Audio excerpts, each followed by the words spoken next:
Hello foodies ఇవాల్టి recipe easy and tasty కొబ్బరి చట్నీ. ముందుగా పచ్చి కొబ్బరి ముక్కలను మిక్సీ జార్లో వేసుకొని తగినంత పచ్చిమిర్చి వేసి వెల్లుల్లి రెబ్బలు కాసింత చింతపండు తగినంత సాల్ట్ వేసి గ్రైండ్ చేసుకొని ఇలా బరకగా గ్రైండ్ చేసుకోవాలండి.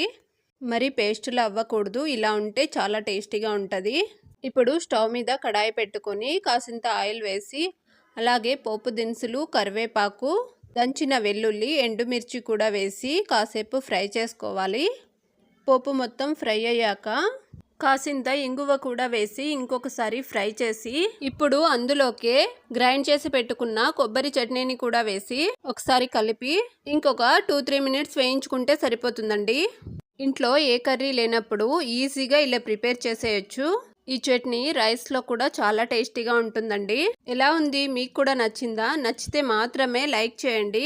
ఇంకొక ఈజీ అండ్ హెల్దీ రెసిపీతో కలుద్దాం. Thank you for watching.